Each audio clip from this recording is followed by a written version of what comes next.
Rain hammered the pier like hammered nails. Each drop felt sharp, cold.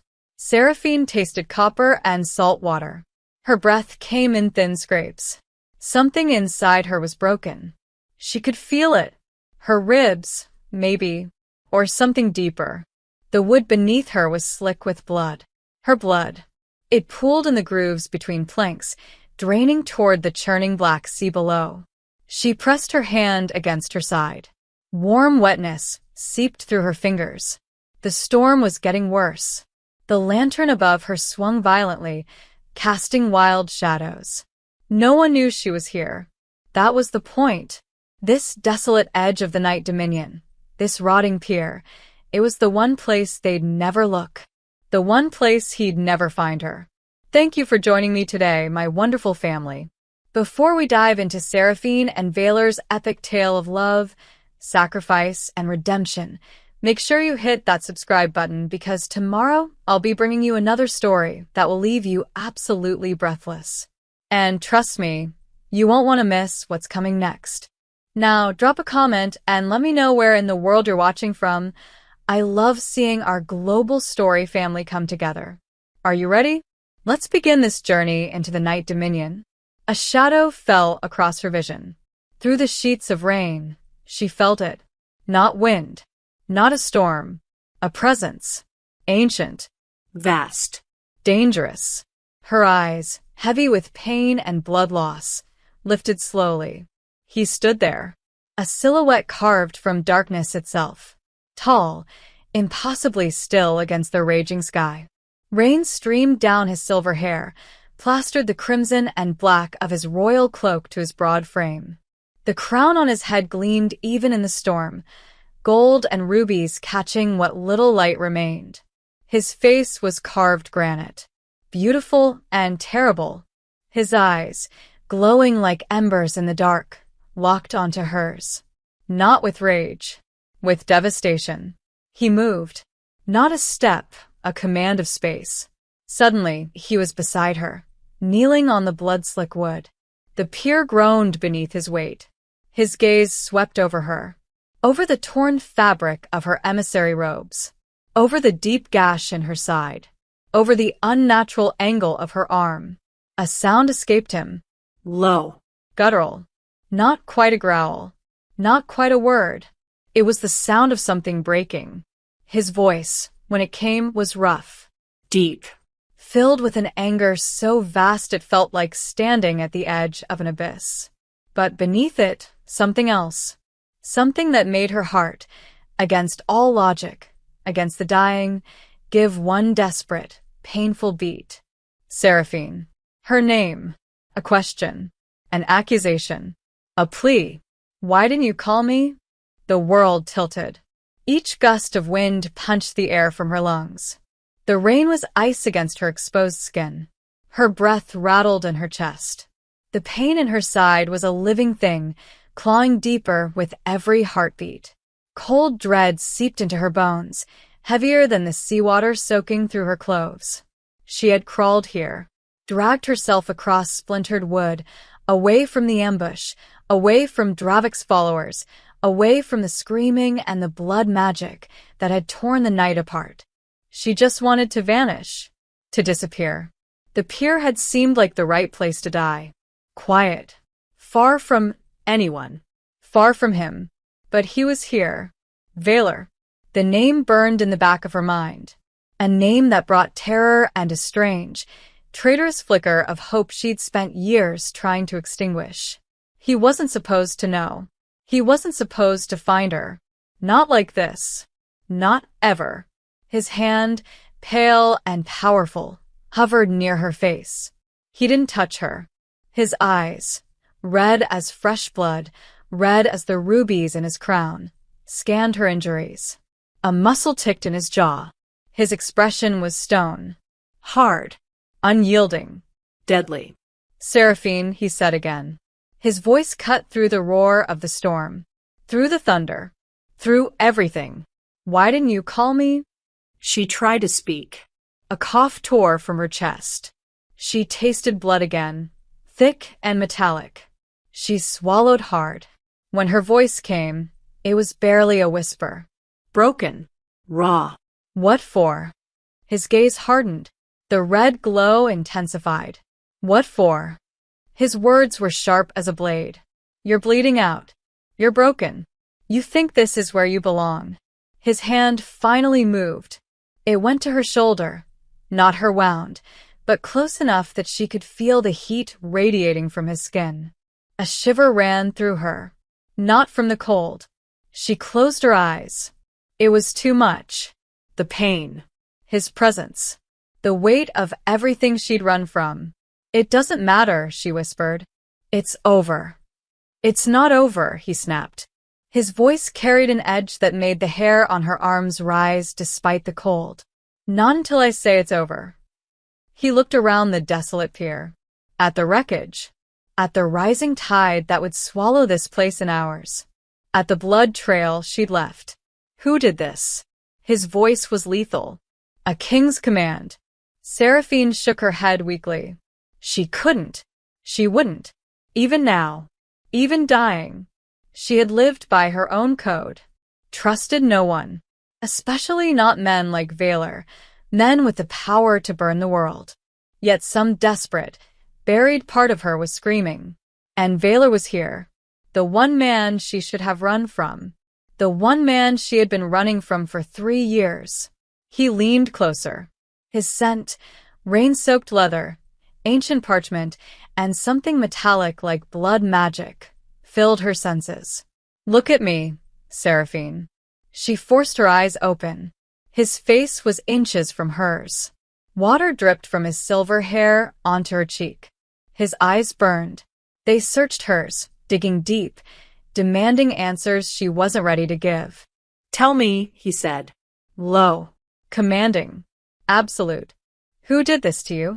She finally met his gaze fully. There was no fear in her eyes anymore. Just exhaustion.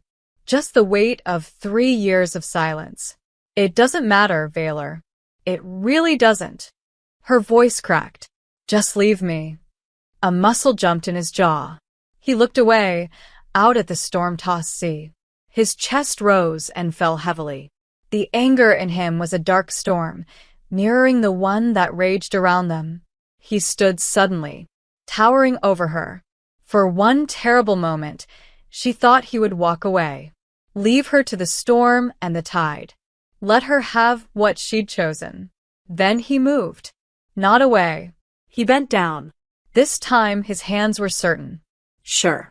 One arm slid beneath her back, carefully avoiding the wound in her side. The other went under her knees. He lifted her. Pain exploded through her body. White hot. Blinding. A scream tore from her throat before she could stop it. Her head fell against his chest. She could feel the hard muscle beneath the wet fabric. Hear the steady, powerful rhythm of his heart. It was a strange comfort. A terrifying one. He held her as though she weighed nothing. As though she were made of glass and shadows. He began to walk, his steps firm despite the swaying pier, despite the storm that tried to push him back. The rain beat down on them both. She was soaked. He was soaked. But his body, immortal, ancient, impossibly warm, felt like a furnace against her frozen skin. Valor, she mumbled. Her voice was faint, fading. Where are we going? He didn't answer directly. He just tightened his grip. His jaw set. His eyes fixed ahead. But when she dared to look up through her dimming vision, she saw it. A fierce, protective fire in his gaze. A promise written in flame and shadow. He carried her off the groaning planks of the pier toward the edge of the night dominion. Toward a carriage that waited like a beast in the dark, all black lacquer and silver filigree, pulled by horses with eyes that glowed faintly red. A figure stood beside it, tall and imposing. One of Valor's blood guard. The warrior opened the door without a word. Valor climbed inside with her still in his arms. He settled onto the velvet seat, adjusting her carefully against him. He didn't let go. His arm remained a solid barrier around her, holding her together when she felt like falling apart. Ride, he ordered. His voice carried absolute authority, the kind that bent kingdoms. The carriage moved smoothly away from the storm-ravaged pier, away from the chaos, away from death. Or so she hoped. With Valor, it was always impossible to tell. He was both the storm and the shelter, the danger and the protector. And she was caught in his grasp again. She watched through the small window as the dark pier disappeared behind them. A cold, empty place. A place where she'd almost died. A place where Valor had found her. Her mind raced despite the pain clouding her thoughts. Why now? Why him? How did he know? The unanswered question echoed in her mind, louder than thunder. Why didn't you call me? It wasn't just a question. It was an accusation. A demand. A confession of something deeper, something she'd been running from since the night she vanished. Her eyes fluttered closed.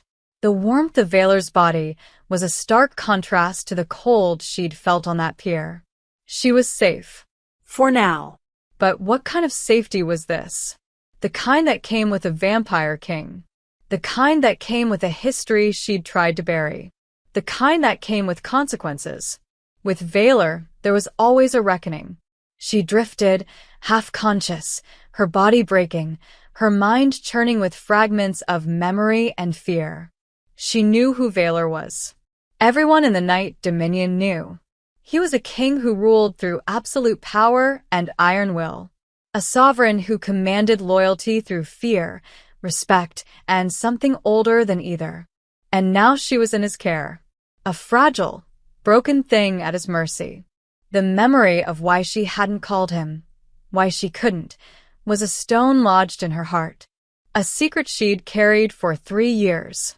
A secret that had driven her to that broken pier. A secret that might still get her killed. Or worse, keep her trapped in Valor's orbit forever. The carriage rolled through the night. The rain still lashed against the windows, but inside it was quiet. Silent except for the beat of Valor's heart against her ear and the silent scream of her own fear and longing. This was not an escape. This was a capture. And she had no idea what came next. The next few days blurred. Seraphine woke in softness. Not the stone halls she remembered. Not a dungeon. A bed. Vast. Draped in midnight silk. The room was grand. Vaulted ceilings painted with constellations that actually moved. Heavy curtains the color of wine. Furniture carved from dark wood and inlaid with silver. Moonlight, not sunlight, filtered through the tall windows. She was in the vampire court. In Valor's palace. A woman with silver-streaked dark hair and kind, ancient eyes sat beside the bed. Her hands glowed faintly with healing magic as she worked over Seraphine's wounds. "Rest, child," the woman murmured. "You're safe now." But Seraphine knew better. She was in the heart of the Night Dominion. In the halls of the Vampire King. And nothing about that was safe. The palace remembered her. Seraphine felt at the moment consciousness returned, the way the ancient stones hummed with recognition, the way shadows bent toward her like old friends. The vampire court had a memory longer than most civilizations. 3 years was nothing. A blink. A breath. The silver-haired woman, Morel, Seraphine's fractured memory supplied, worked over her with practiced efficiency. Her hands glowed with soft violet light, knitting flesh and bone with magic that smelled of night-blooming jasmine and something older. Something that predated words. The wound was poisoned, Morel said quietly. Blood curse toxin. Dravik's signature.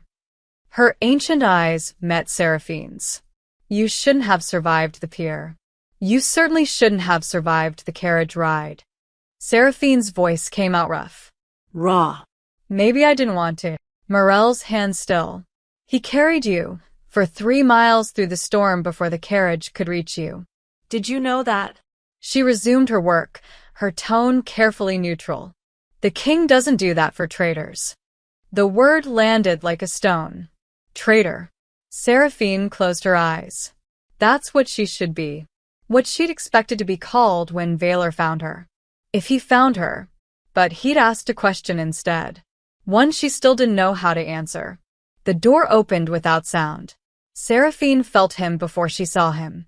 That presence that filled a room like smoke, like winter wind, like the moment before lightning strikes. Valor stood in the doorway. He'd changed from his storm-soaked clothes into formal court attire, a long coat of deep burgundy and black, silver embroidery catching the candlelight. His hair was still damp, pulled back to reveal the sharp lines of his face. The crown remained. Always the crown. But it was his eyes that held her. Still glowing faintly red. Still burning with that emotion she couldn't name. He didn't enter. Just stood there, watching her with an intensity that made her ribs ache. How is she? His voice was controlled. Careful. She'll live, Morel said, though the mother only knows how. She gathered her supplies. The healing will take days. She needs rest. Stillness. Valor nodded once. Morel departed with a small bow, leaving them in weighted silence. He still didn't enter. Just gripped the doorframe like it was the only thing keeping him anchored. Seraphine should say something. Anything. But words felt impossible. What could she say? Thank you for saving me? I'm sorry I ran. I was trying to protect you. Footsteps echoed in the corridor beyond. Voices. Getting closer. Valor's jaw tightened. He stepped inside, closing the door behind him with deliberate gentleness. But he didn't approach the bed. Just positioned himself between her and the door like a sentinel.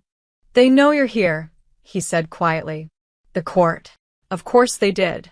News traveled through vampire halls faster than flame through dry wood. What are they saying?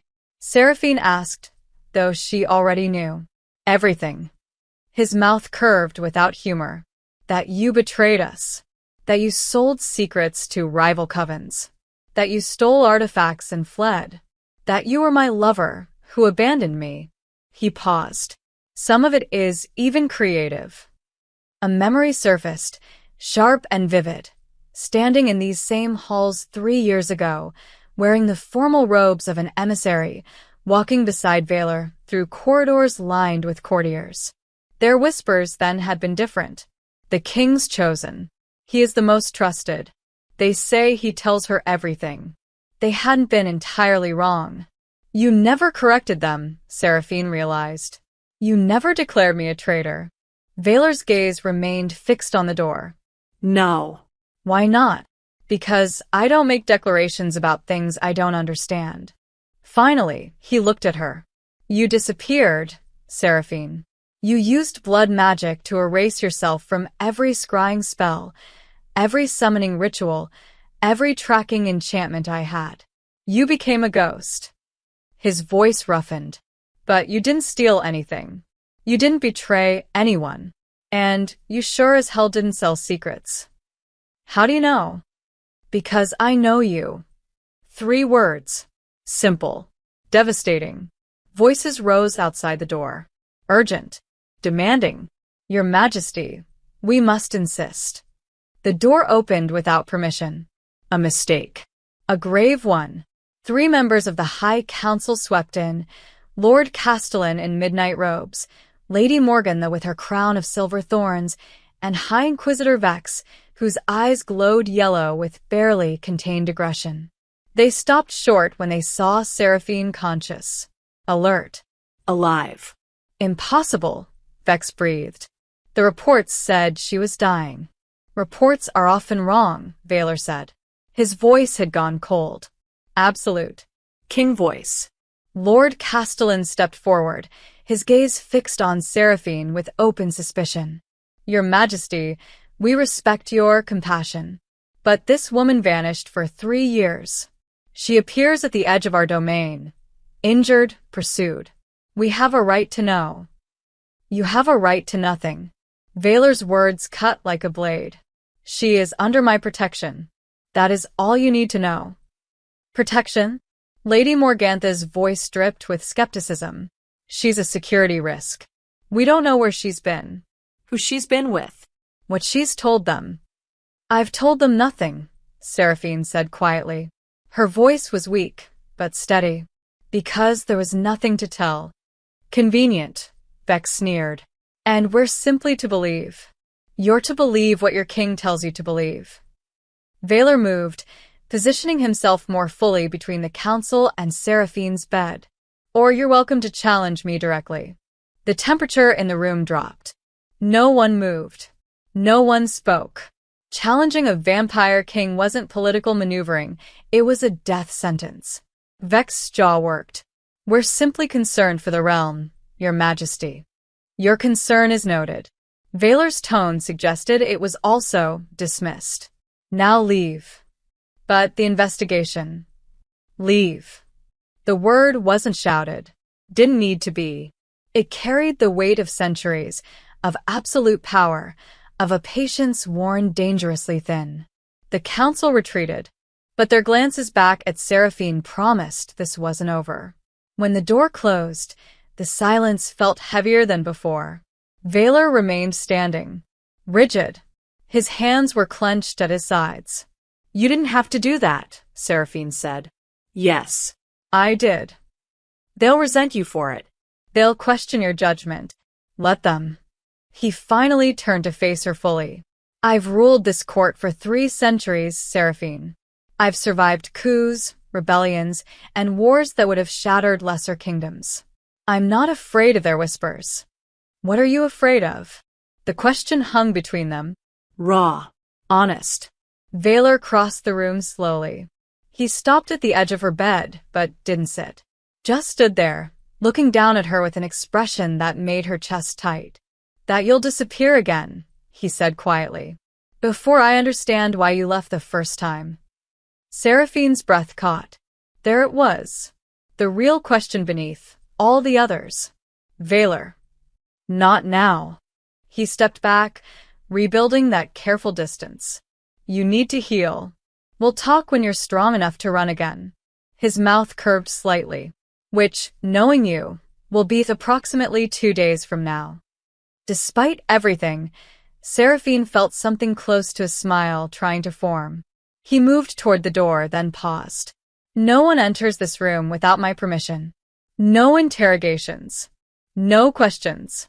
No politics. He glanced back at her. You're safe here, Seraphine, whether you believe that or not. Then he was gone, leaving her alone with shadows and memories and the impossible weight of a question she still couldn't answer. Why didn't you call me? Because calling him would have meant admitting the truth she'd been running from for 3 years. That leaving him had been the hardest thing she'd ever done. And coming back might destroy them both. The memories came in fragments. Sharp-edged. Unavoidable. Seraphine lay in the silk-draped bed, staring at the painted constellations that moved slowly across the ceiling, a magic she'd once helped design. 3 years ago. A lifetime ago. She remembered the letter arriving. Plain parchment. No seal. Just her sister's handwriting, shaky and desperate. Sarah, please. I don't have much time. 2 days later, she'd been standing in the palace archives at midnight, searching for anything about wasting curses. Blood-bound afflictions. Slow deaths that medical magic couldn't touch. She'd found nothing. But someone had been watching. The door opened. Seraphine didn't need to look to know it was Valor. She'd felt him approaching through the stone itself, the way she always had when they were close. He carried a tray, tea, broth, and bread. Simple things. He set it on the side table without a word, then pulled a chair close to the bed. Not too close, but closer than he'd been before. You should eat, he said. I should explain. Eat first. Then explain. His tone left no room for argument. Seraphine managed half the broth before her hands started shaking. Valor took the bowl without comment, set it aside. The silence stretched. I left because I chose to, she said finally. The words felt like confession, like betrayal. Not because you drove me away. Not because I stopped believing in the court. I left because staying would have destroyed everything. Valor's expression remained carefully neutral, waiting. My sister. Seraphine's voice roughened. Alara. She was dying. A blood curse. Slow. Agonizing. I went to every healer, every scholar, every magic worker in the Night Dominion. No one could help her. She remembered that desperation, the way it had hollowed her out from the inside. Then someone reached out to me. Lord Selim Dravik. Vaylor's jaw tightened, just slightly, but she saw it. He said he could cure her, that his coven had access to ancient remedies, blood rituals the main court had abandoned centuries ago. Seraphine closed her eyes. He said all I had to do was share information. Small things. Court schedules. Council movements. Nothing that would endanger anyone. And you believed him. It wasn't a question. Not quite an accusation either. Just a statement of fact. I was desperate, Seraphine whispered. She's my sister, Vaylor. My only family. I couldn't just let her die. Another memory surfaced, standing in a cold stone chamber beneath the city, watching Dravik's followers prepare the concealment spell. Blood and silver and words in a language that predated the kingdom itself. The spell, Vaylor said quietly. Tell me about the spell. Seraphine opened her eyes. Blood concealment. It erased me from every tracking enchantment, every scrying ritual, every summoning in the realm. As long as I maintained it, I was invisible to vampire magic. That spell requires a sacrifice. I know. What did you give up? Seraphine's hand moved unconsciously to her chest, where a scar ran just above her heart. My connection to the court, to the throne. She paused. To you. The words hung between them like smoke. It severed the blood bond we shared, she continued. The one that let you sense when I was in danger, when I needed help. Her voice dropped to barely a whisper. When I was dying. Vaylor's hands gripped the arms of his chair. His knuckles had gone white. I knew what it would cost, Seraphine said. But I believed that if I could just cure Alara and disappear, Dravik would leave the court alone. That he'd have no reason to move against you. You thought removing yourself would protect me.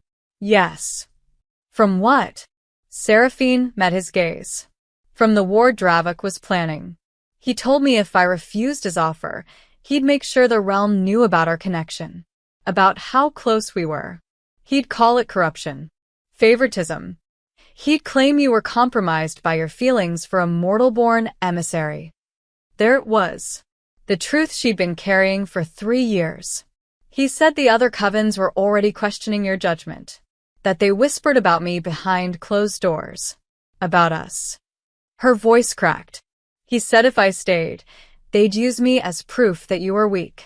That the throne was compromised. That rebellion was justified. Vaylor leaned back slowly. His eyes never left her face. So, I made a choice, Seraphine continued. I helped Alara. I took the concealment spell. And I disappeared before Dravik could turn me into a weapon against you. You sacrificed yourself to protect the realm. I sacrificed myself to protect you. The admission came out raw. Honest. Because if they'd moved against the throne, if they'd started a war, you would have burned the entire Night Dominion to ash defending it. Defending me. Vaylor's expression shifted. Something flickered behind his eyes. Recognition. Confirmation. You knew I would, Seraphine whispered. That's what terrified me. Not that you wouldn't save me. That you would. That you'd destroy everything we'd built together just to keep me safe. The silence that followed was absolute. When Vaylor finally spoke, his voice was quiet, controlled. Did Dravik cure your sister? He said he would. Once I completed certain tasks. Once I proved my loyalty. Seraphine's hands clenched in the silk sheets. The tasks kept changing, growing more dangerous, more invasive, and Alara kept getting worse. So you ran from him too. I tried. That's when he sent his followers after me. The ambush at the pier, her breath caught. That wasn't random. He wanted me dead. A message. Or bait. Vaylor stood abruptly. walked to the window, stared out at the moonlit courtyards below. You thought disappearing would save me, he said. Not a question. A statement. You thought your absence would protect the throne, the realm, everything we'd built. Yes. He turned to face her. His expression was unreadable, but his eyes burned with something that looked like grief. And in 3 years, he said quietly, it never occurred to you that protecting me wasn't your responsibility. That I'm a 300-year-old vampire king who's survived worse threats than Selim Dravik. Seraphine's throat tightened. It wasn't about your strength, Valor. It was about what you'd sacrifice for me. What you'd become. What I'd become. He moved back toward the bed. Stopped at the foot of it. You mean a king who'd choose one person over his entire realm? Yes. You weren't wrong. The admission hung between them like lightning before thunder. Valor's voice dropped. Rough. Raw. But that choice was mine to make, Seraphine. Not yours. And with that, he left her alone with the truth she'd been running from. She hadn't disappeared to save the realm. She disappeared because she loved him too much to let him make that choice. If you're as captivated by Seraphine's sacrifice as I am, show some love by hitting that like button right now. And if you're wondering what Valor's been hiding all this time, trust me, the revelations coming up will blow your mind. Don't go anywhere, because the truth about Dravik's manipulation is about to unfold, and you need to hear every word. Stay with me, story family. Valor returned at dawn, if dawn meant anything in the Night Dominion, where perpetual twilight reigned. He brought maps, documents, a leather-bound ledger that looked ancient and dangerous. He spread them across the foot of Seraphine's bed without preamble. Tell me everything about Dravik, he said. And I mean everything. Seraphine pulled herself up against the pillows, ignoring the protest of half-healed wounds. The time for protection through silence was over. Lord Selim Dravik runs the Crimson Vesper Coven, she began. They operate from the Old Quarter, hidden sanctums beneath the city. They believe the throne has grown soft, that vampire kind should rule through fear, not diplomacy. Valor's finger traced a location on one of the maps. Here. Yes.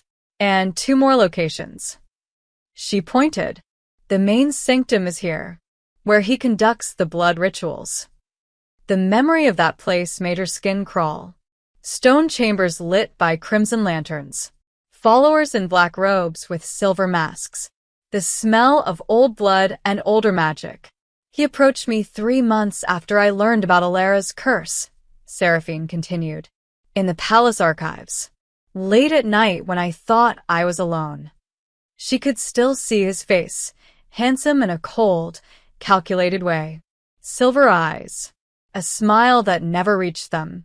He said he'd been watching me, that he knew about my sister, about my desperation.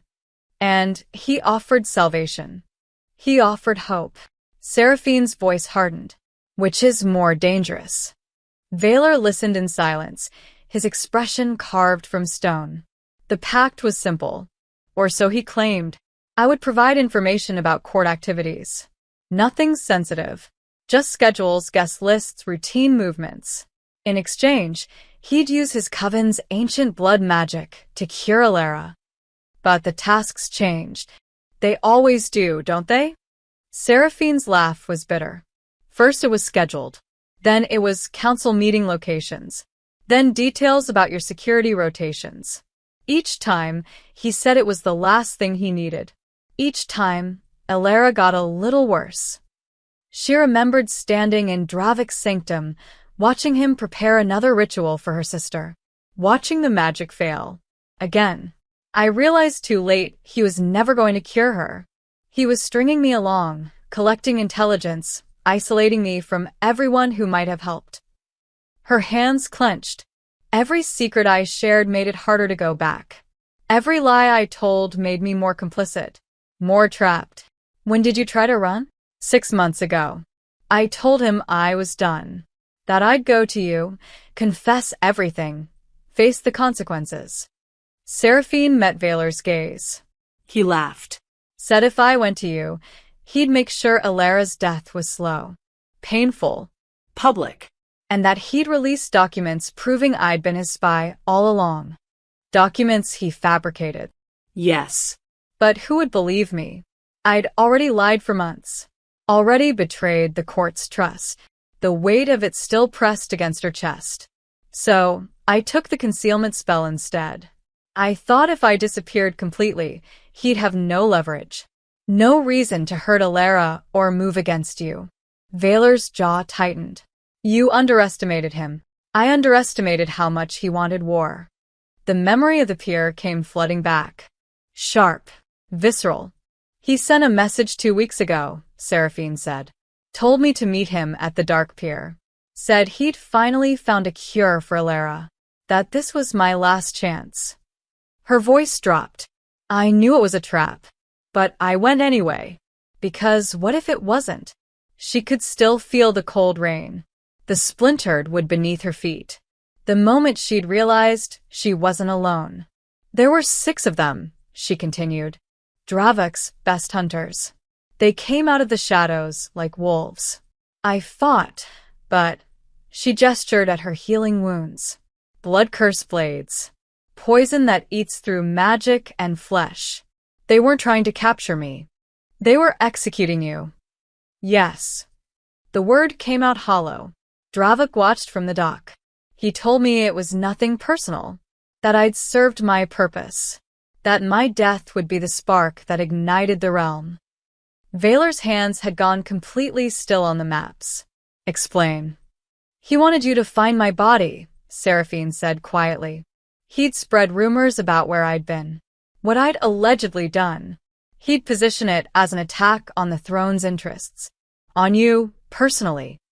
She swallowed hard. He knew exactly how you'd react. He wanted me to retaliate. He wanted you to burn his coven to ash in a rage. To act without proof. Without council approval. Seraphine's voice strengthened. The other covens were already suspicious of your authority. Already questioning whether you ruled for the realm or for yourself. If you'd attacked Dravok over my death, someone they could frame as a traitor, it would have looked like tyranny. The pieces fell into place like blade shards forming a weapon. He'd have turned the covens against me, Valor said. Started a civil war. And weakened the throne enough to take it for himself. Seraphine leaned forward despite the pain. My death wasn't revenge, Valor. It was a strategy. I was bait. A match meant to light a fire that would consume the entire night dominion. Silence filled the room like gathering storm clouds. Valor stood slowly. I walked to the window. His shoulders were rigid beneath the dark fabric of his coat. When he spoke, his voice was quiet, controlled, absolutely lethal. He chose the pier specifically. Yes. Isolated. Where you'd find me eventually, but not quickly. Where the evidence would be clear, but the trail would be cold. Seraphine's breath caught. He wanted maximum emotional impact with minimum immediate recourse. He weaponized your death against me. He weaponized my love for you. The admission came out raw. He knew I'd go alone. Knew I wouldn't call for help. Knew exactly how to manipulate every choice I'd made. Valor turned from the window. His eyes blazed crimson. He played a long game, Seraphine whispered. Years of setup. Months of manipulation. All leading to one moment designed to break you. He failed. Only because you found me faster than he expected. Seraphine's voice cracked. If you'd arrived an hour later. But I didn't. Valor crossed back to the bed. He placed both hands on the footboard, leaning forward with an intensity that made the air feel electric. And now Selim Dravok has made the single worst miscalculation of his existence. What are you going to do? Valor's smile was not kind, not gentle. It was the smile of a predator who'd finally identified his prey. I'm going to erase him, he said simply. Not in rage. Not in vengeance. In cold, calculated justice. His eyes met hers. He wanted to use you as a weapon against me.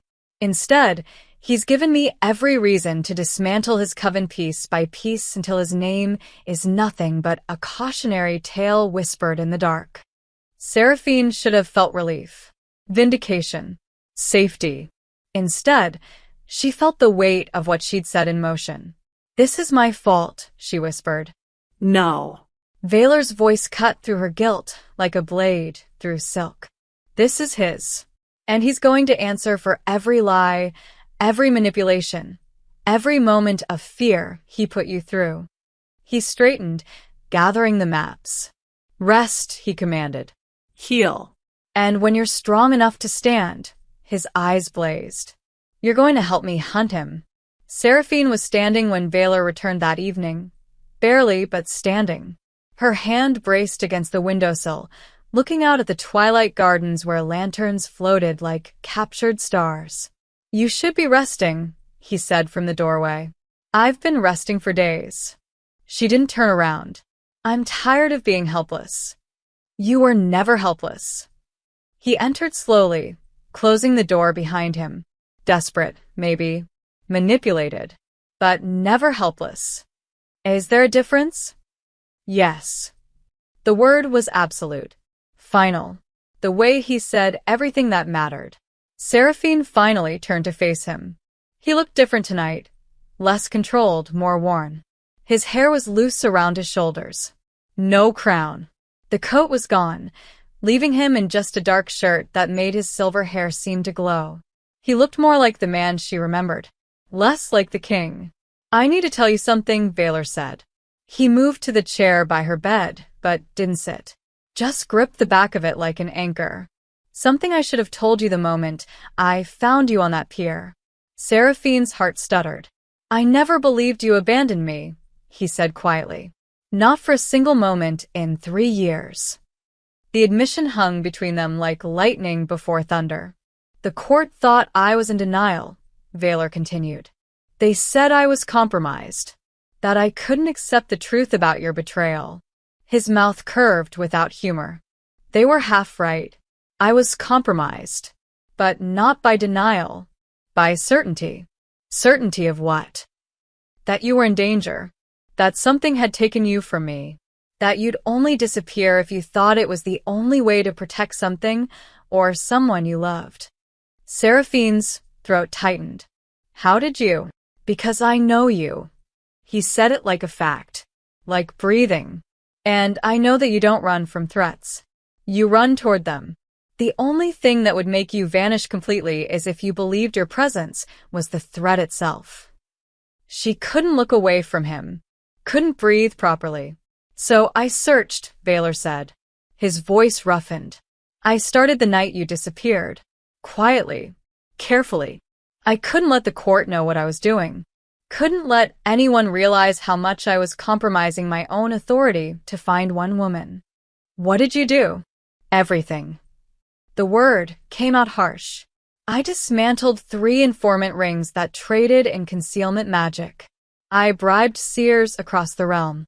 I tracked down every magic worker who specialized in blood spells and made them very uncomfortable until they told me what they knew." Seraphine stared at him. "For 3 years. For 3 years." Valor's hands tightened on the chair. "I followed rumors of a woman matching your description. Whispers in border towns. Sightings in places where concealment magic flickered.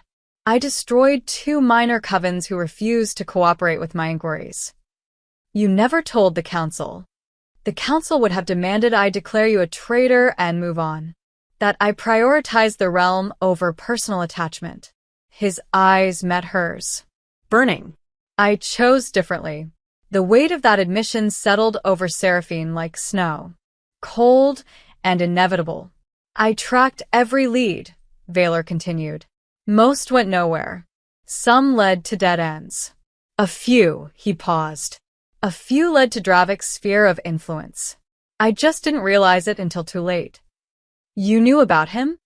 "I knew something was consolidating power in the old quarter.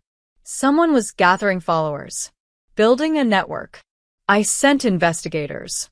Most never reported back." His jaw tightened.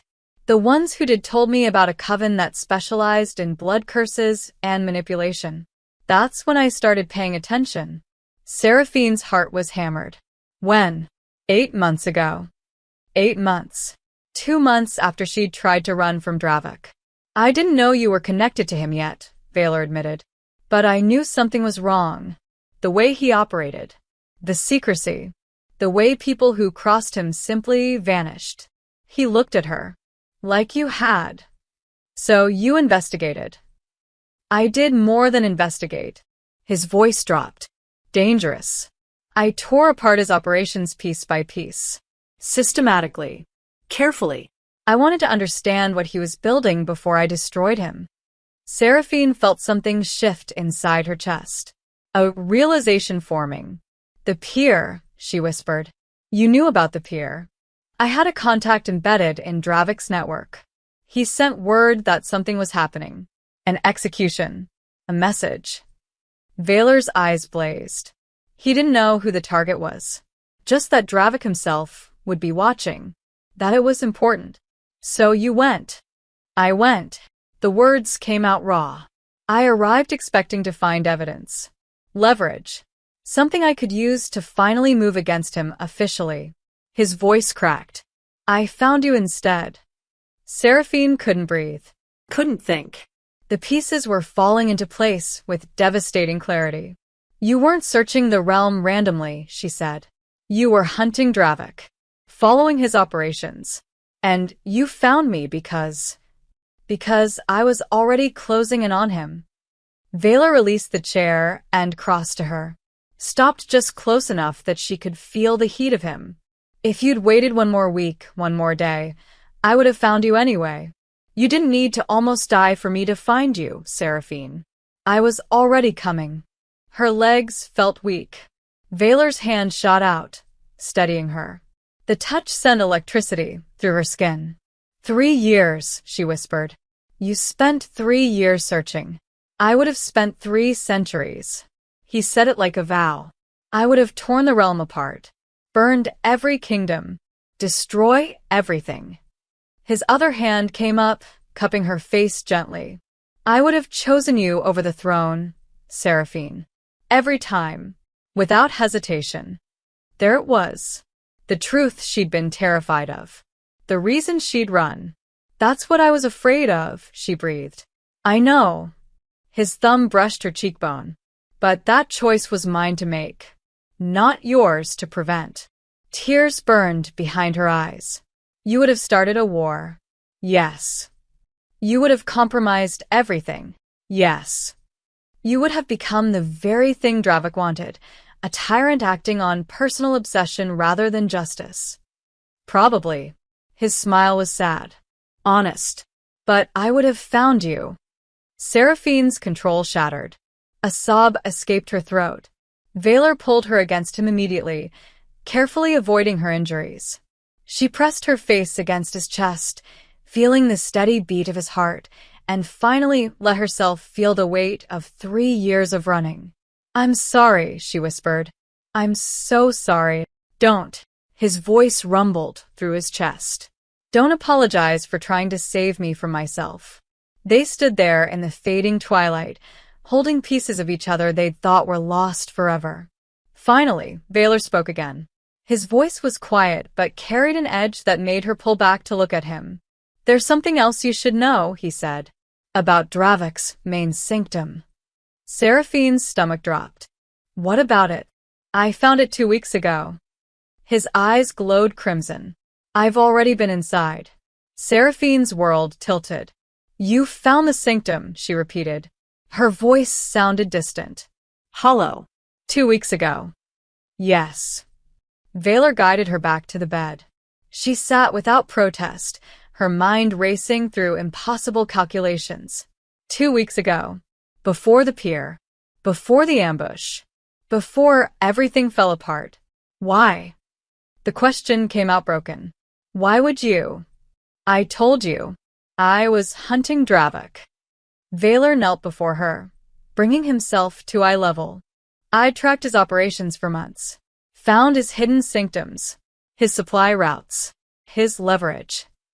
His hands rested on his knees, controlled despite the tension radiating from him. I knew he was holding something. Someone. I just didn't know who. Seraphine's heart hammered against her ribs. What did you find? Valor's expression softened, shifted into something that looked almost like regret.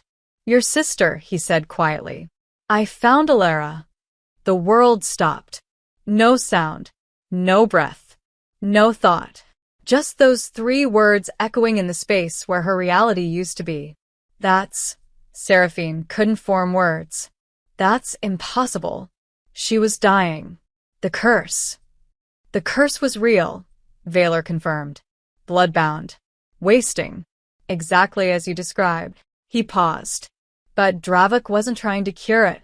He was maintaining it, keeping her sick enough to control you. Strong enough that she wouldn't die and lose her value as leverage. Seraphine's hands began to shake. Valor took them gently, anchoring her. I went in with the strike team, he continued. 8 of my best blood guards. We hit the sanctum just before dawn when their defenses were weakest. His jaw tightened. We found 23 prisoners. People Dravik had been using as collateral, as threats, as tools. A memory flashed.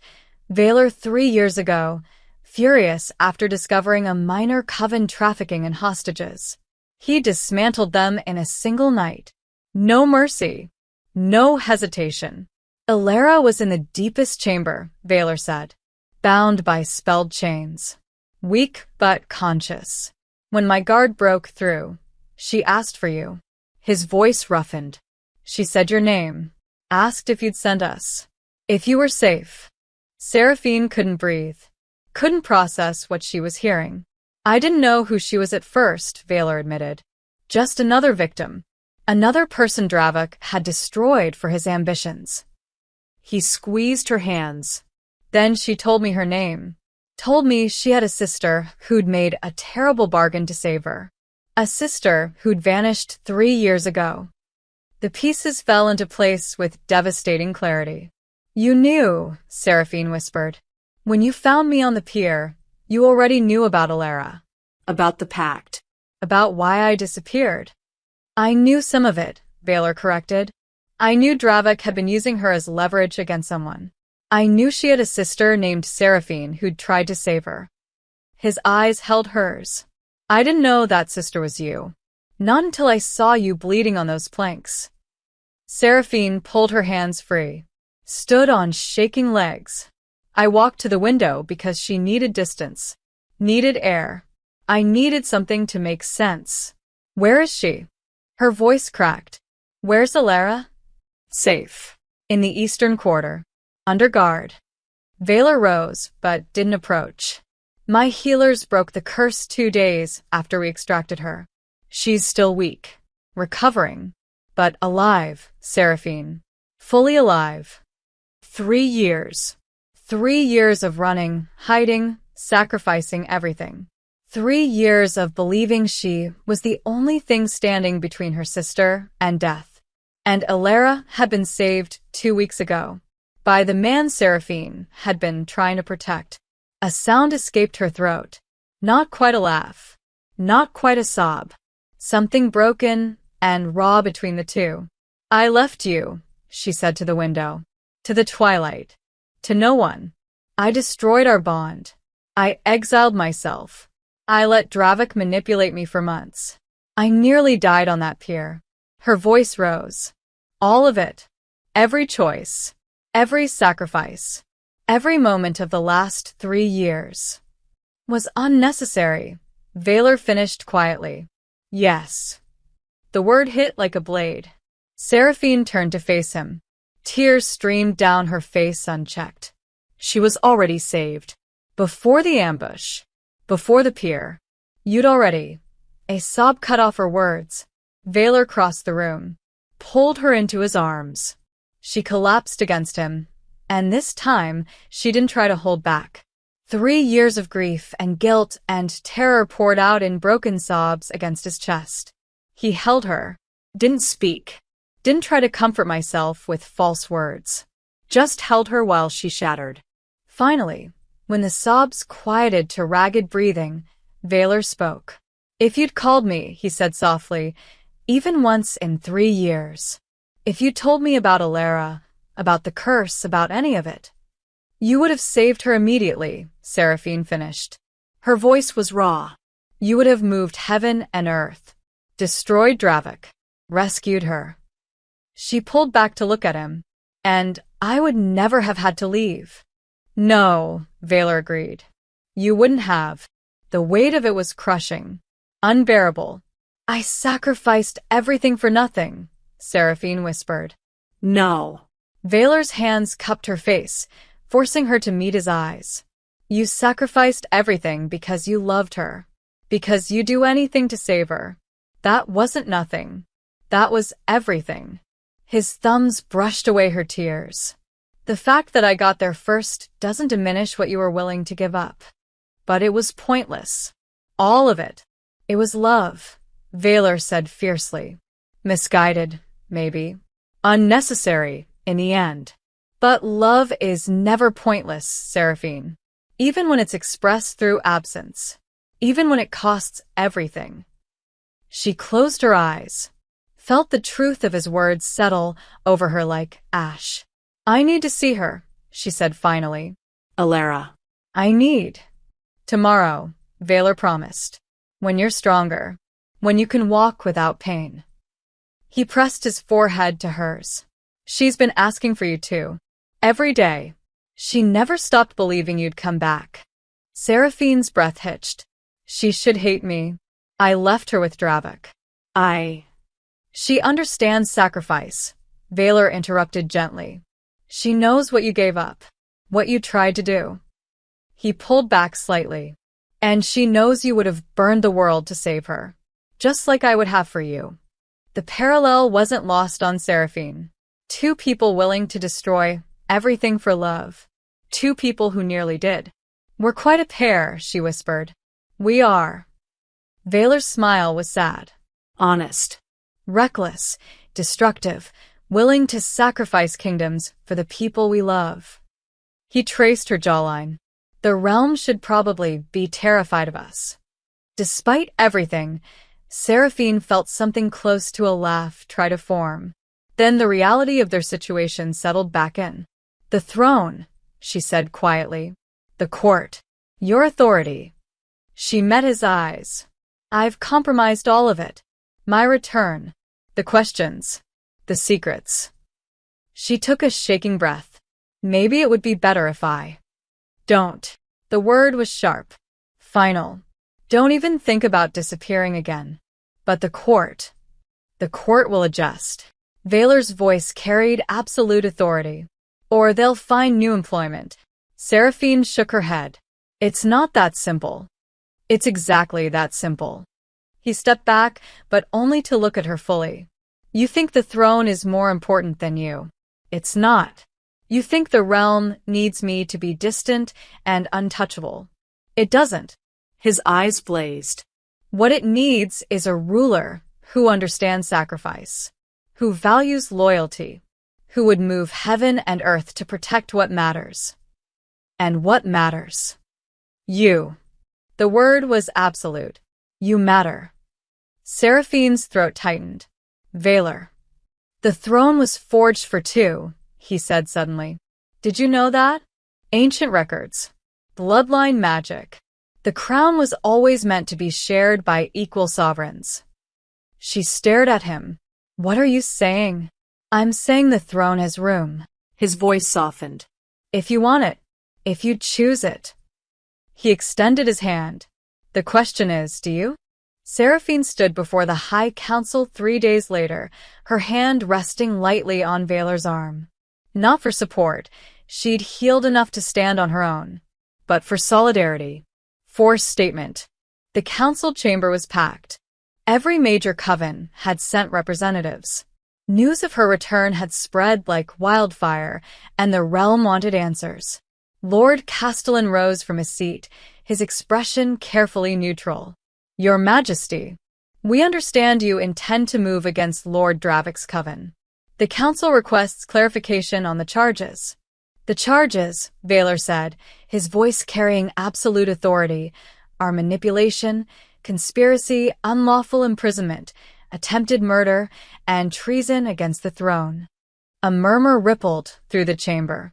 Treason is a significant accusation, Lady Morgan said carefully. Do you have evidence? Vaylor nodded to his blood guard. They brought forward 3 figures, former members of Dravic's inner circle, bound but unharmed. These individuals have provided sworn testimony, Vaylor said, along with physical evidence recovered from Dravic's sanctums. He gestured, and documents appeared on the council table through transport magic. Financial records showing payments to informants within this very court. Communications detailing plans to provoke civil war. And prisoner logs documenting 23 unlawful detentions. Seraphine watched the council members' faces shift as they read. Shock. Anger. Calculation. High Inquisitor Vex leaned forward. These prisoners. Where are they now? Safe, Vaylor replied. Receiving care and compensation for their suffering.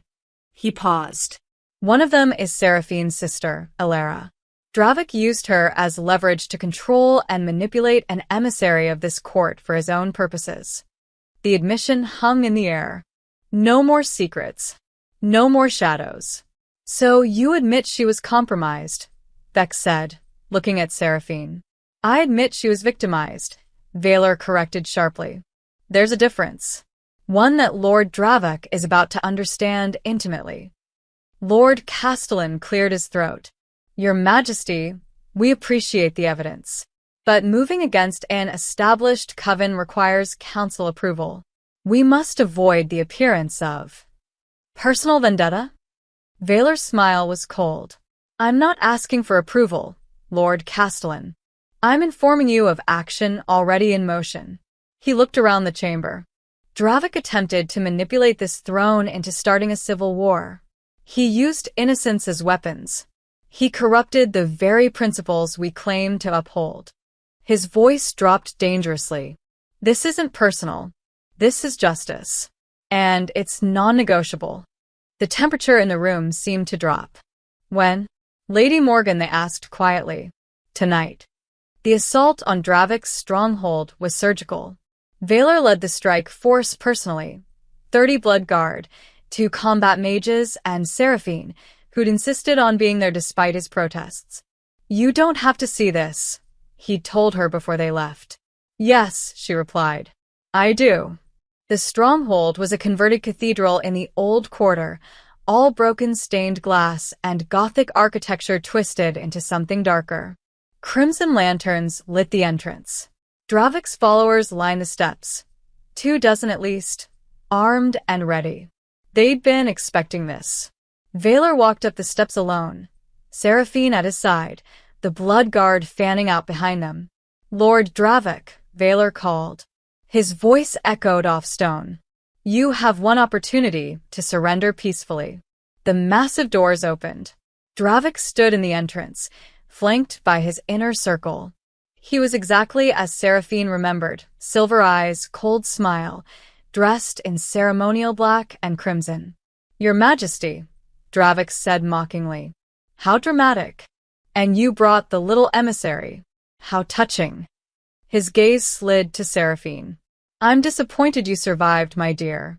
That wasn't part of the plan. Most plans fail when they're built on lies, Seraphine replied evenly. Dravic laughed. Lies? I offered you the truth.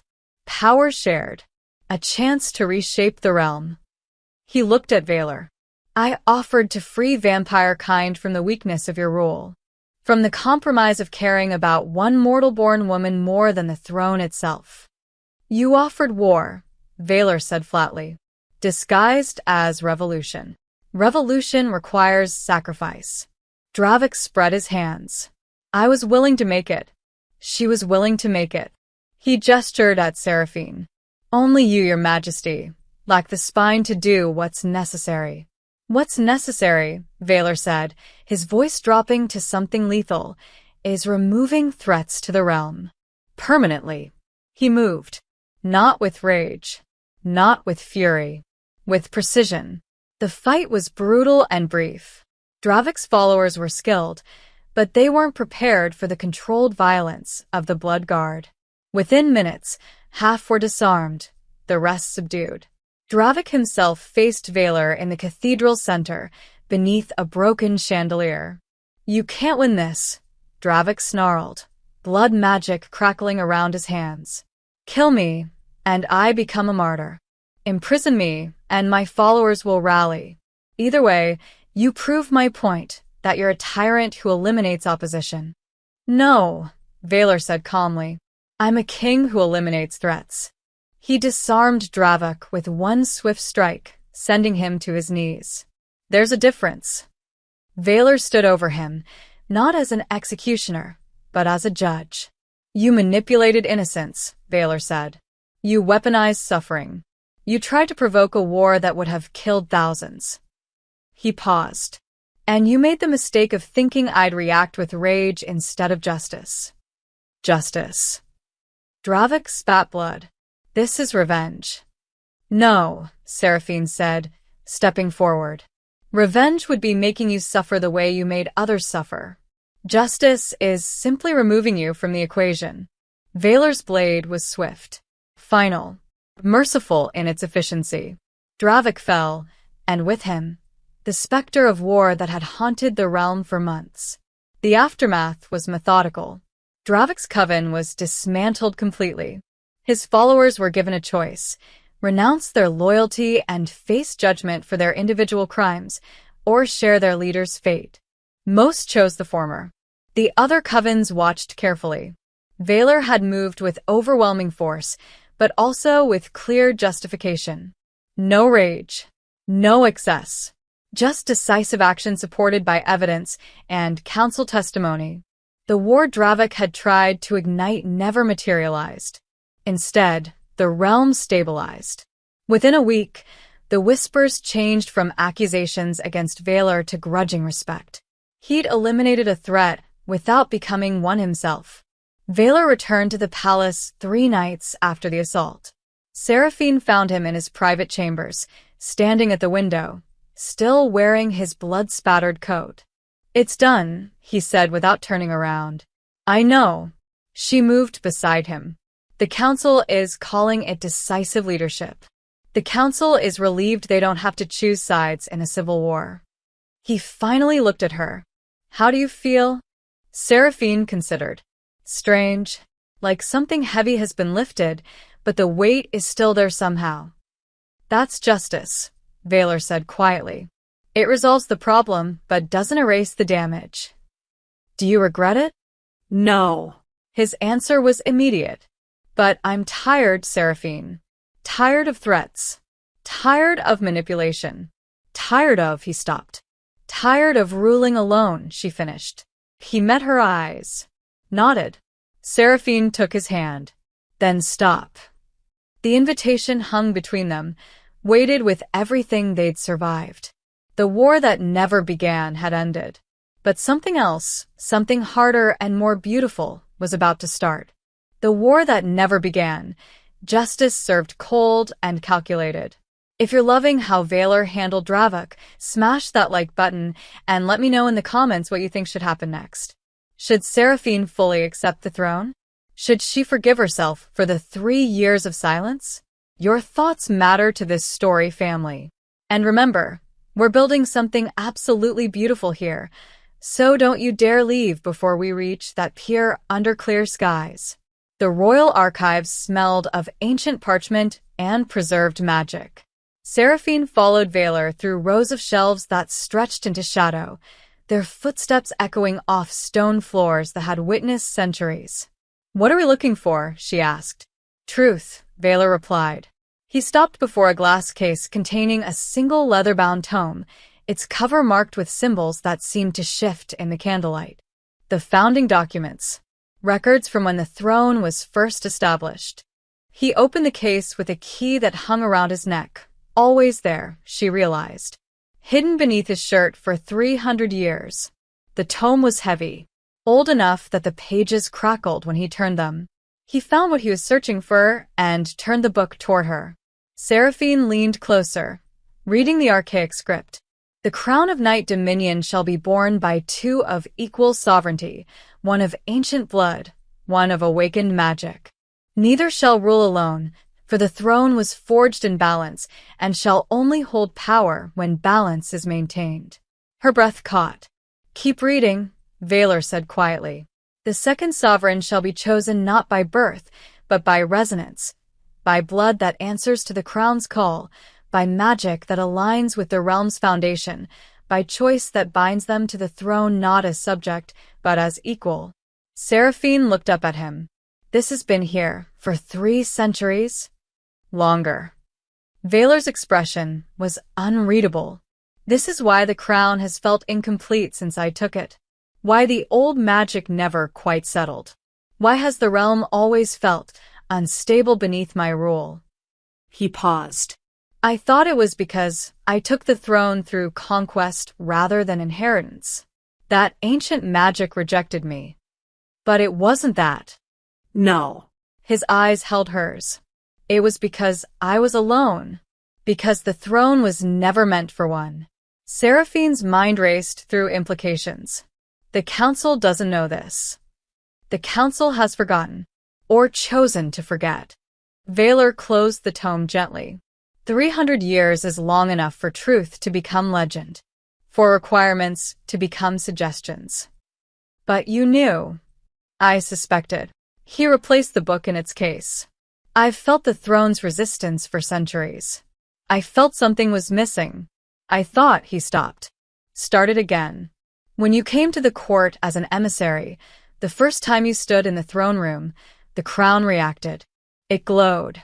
Just for a moment. But I saw it. The memory surfaced. Standing before the throne 7 years ago, newly appointed, terrified and determined. She'd felt something then.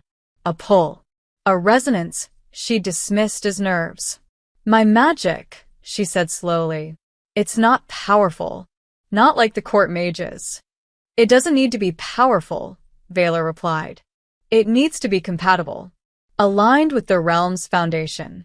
He turned to face her fully. Your bloodline traces back to the original settlers. Before vampires. Before covens. Your magic is old, Seraphine. Primal. The kind that responds to ancient oaths and binding spells. You're saying I was destined for this. I'm saying the throne recognizes you. He stepped closer. Whether you choose to accept that is entirely up to you. They stood in the throne room as dawn approached, or what passed for dawn in the perpetual twilight. The massive chamber was empty except for them, lit by floating orbs that cast everything in silver and shadow. The throne itself dominated the space, carved from black stone, inlaid with silver, topped with the crown that had sat on Valor's head for 3 centuries. He'd removed it, held it in his hands like something precious and painful. I've ruled incomplete for 300 years, Valor said. His voice echoed off vaulted ceilings. I told myself it was enough. That I was enough. That the throne just needed time to accept me. You were a good king, Seraphine said. I was a competent king, he corrected. Effective. Strong. But never complete. Never quite right. He looked at the crown in his hands. And I was lonely, Seraphine. So profoundly lonely, I forgot what it felt like to be anything else. Her throat tightened. Then you came, Valor continued. And for 7 years, I had something I'd never had before. A partner. Someone who understood the weight of power. Who challenged me. Who made the throne room feel less like a prison. He finally looked at her. When you disappeared, I didn't just lose you. I lost the only time in 3 centuries when the throne felt right. Seraphine stepped closer. Valor. I'm not telling you this to manipulate you, he said quickly. I'm telling you because you deserve the truth. All of it. He took a breath. The throne needs 2. The realm needs balance. But more than that, I need you. Not as a subject. Not as an emissary. As an equal. I'm terrified, Seraphine admitted. Of making the wrong choice again. Of thinking I'm protecting something and destroying it instead. Of, of being yourself? Valor's smile was gentle. That's what you did before, Seraphine. You erased yourself to protect me, to protect the realm. You became nothing so that everything else could survive. He moved closer. I'm asking you to do the opposite. To be fully yourself. To stand beside me not by hiding your power, but by claiming it. What if I fail? Then we fail together. He extended the crown toward her. This isn't a command, Seraphine. It's an offer. A choice I'm giving you freely, with no obligation, no pressure, no. Yes. The word fell between them like a stone into still water. Valor's eyes widened slightly. Yes, yes. Seraphine reached out, her fingers brushing the crown's ancient metal. It hummed beneath her touch, recognition, resonance, welcome. Not because I'm destined for it, not because the realm needs it. She met his gaze. Because I choose it, because I choose you. Because I'm tired of running from the one truth I've known since I first stood in this room 7 years ago. What truth? That I belong here. Her voice strengthened. That I belong with you. Not as subject to the king. Not as emissary to the throne. But as equal. As a partner. She took the crown from his hands. As sovereign. Valor's expression shifted into something raw. Unguarded. Hopeful. Then kneel, Seraphine said softly. For a heartbeat, the vampire king, 300 years of absolute power and authority, simply stared at her. Then he knelt, not in submission, in recognition, in the acknowledgement that power shared was power multiplied. Seraphine placed the crown on his head with trembling hands. The moment it settled, the throne room blazed with light. Silver and crimson magic swirled through the air, ancient spells recognizing what had been missing for centuries. Valor rose slowly, took her hands. Your turn, he said. She didn't understand until he guided her toward the throne. Not to kneel before it, to sit upon it. Valor, there's only one. Look closer. She did. And saw what she'd missed for 7 years. The throne wasn't singular. It was designed with dual seats that appeared as one from a distance, but separated when approached. 2 seats carved from the same stone, meant to be occupied together. Seraphine sat. The throne hummed beneath her. Ancient magic recognized her blood, her choice, her worthiness. Light blazed from the floor, a circle of silver that expanded outward, marking the completion of a spell 3 centuries in the waiting. Valor sat beside her, and the magic settled like a sigh of relief. How does it feel? He asked. Seraphine looked at him, at the king who'd searched for her for 3 years, who destroyed an enemy to save her sister, who'd knelt before her offering choice instead of command. Right, she said simply. It feels right.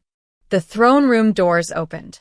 The High Council entered, drawn by the magical surge that had rippled through the entire palace. They stopped short, staring at the throne. Seraphine seated beside their king, at the silver light that still pulsed beneath them both. The throne accepts her, Lord Castellan breathed. The throne completes itself, Valor corrected. His hand found Seraphine's. Allow me to introduce your co-sovereign. 3 weeks after Seraphine took the throne, Valor brought her back to the pier. She didn't understand why until the carriage stopped at the edge of the night dominion, where dark water met darker sky. The same rotting planks, the same weathered posts. But everything else had changed. The storm was gone. The sky stretched above them, clear and star-scattered, the moon full and silver. The sea was calm, gentle waves lapping against the pylons with a rhythm that sounded almost like breathing. The air was cool but not cold, peaceful, not violent. Why here? Seraphine asked as Valor helped her from the carriage. Because this is where it started, he said simply. Where I found you, where everything changed. He held her hand as they walked onto the pier. And because some places deserve to be reclaimed. The wood groaned beneath their feet, Familiar. Haunting. Seraphine could still see the bloodstains if she looked closely. I still feel the phantom pain of lying broken against the planks. They walked to the spot where she'd almost died. Valor stopped, turned to face her, backlit by moonlight and starshine. I need to ask you something, he said. Seraphine's heart stuttered. What? The question I asked 3 weeks ago. When I found you here, bleeding and broken. His hands found hers. I need to ask it again. But this time, his voice softened. This time, I need you to answer. She knew what was coming. Had known since the moment the carriage turned toward the pier. Why didn't you call me? Valor asked. Not with devastation this time. Not with horror. Just with quiet need. With the desire to finally understand. Seraphine looked out at the calm sea. At the reflection of stars on dark water. At everything she'd almost lost. Because I loved you, she said. The truth felt easier now. Less like confession, more like release. Because I loved you so much that losing you felt worse than losing myself. Valor's grip tightened on her hands. I knew what you'd do, Seraphine continued. If I called, if I asked for help, you'd burn the world to reach me. You'd sacrifice everything.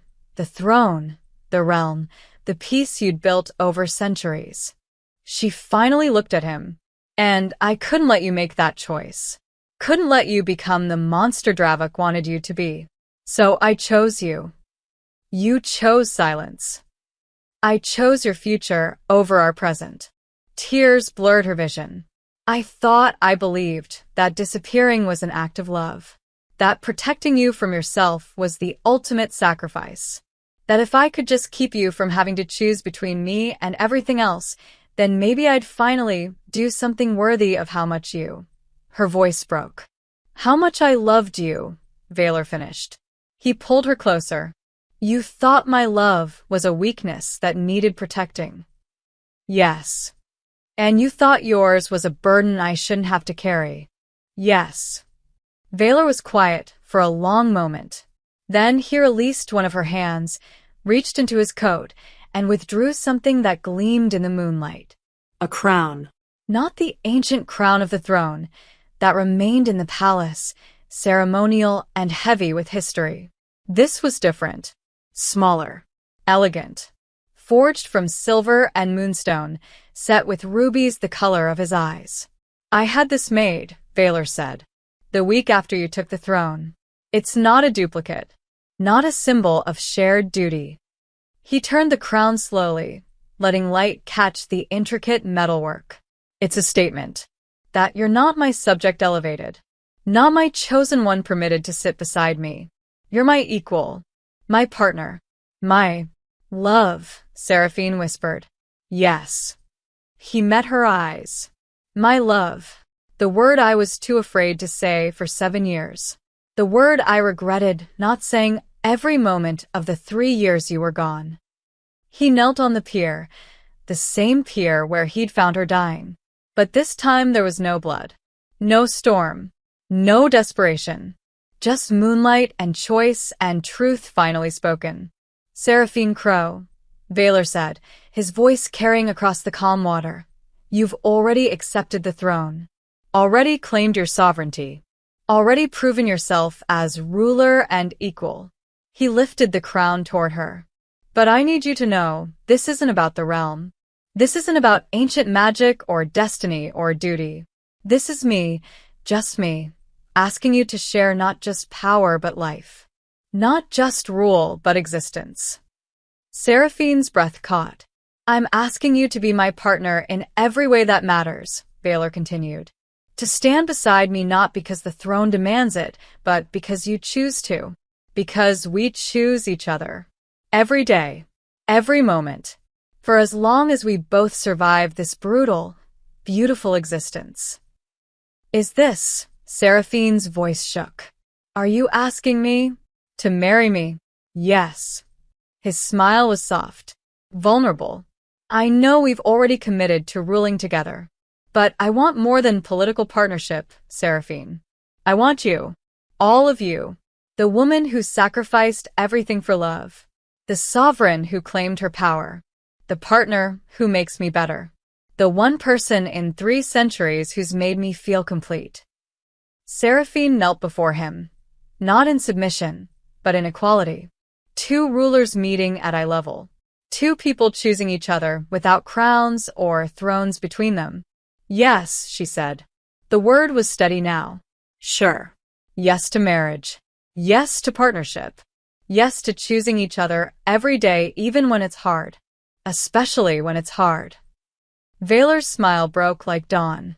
He placed the crown on her head, not as king crowning subject, but as partner honoring partner. The moment it settled, Seraphine felt magic hum through her. Not the ancient power of the throne. Something new. Something theirs. They stood together, hands intertwined, on the pier where everything had almost ended. I should have called you, Seraphine said softly. 3 years ago, when Dravik first approached me, I should have trusted you with the truth. And I should have made you feel safe enough to call, Vaylor replied. Should have shown you that loving you didn't make me weak, it made me stronger. We both made mistakes. Yes. He pulled her close, but we survived them, together. They stood in comfortable silence, listening to the gentle rhythm of waves, feeling the weight of everything they'd endured settling into something like peace.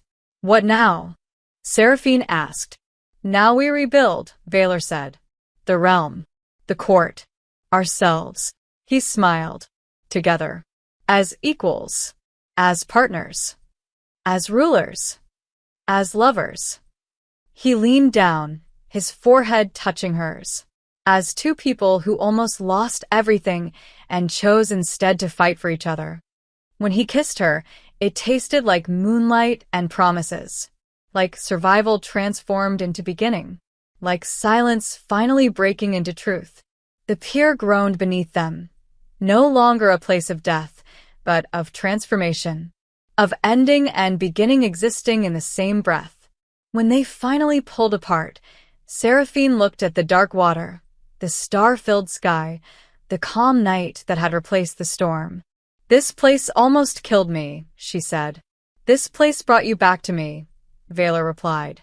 He took her hand. Sometimes the darkest moments become the doorways to everything we need. They walked back down the pier together, not away from the past, but through it. Claiming it. Transforming it from trauma into testimony. The carriage waited.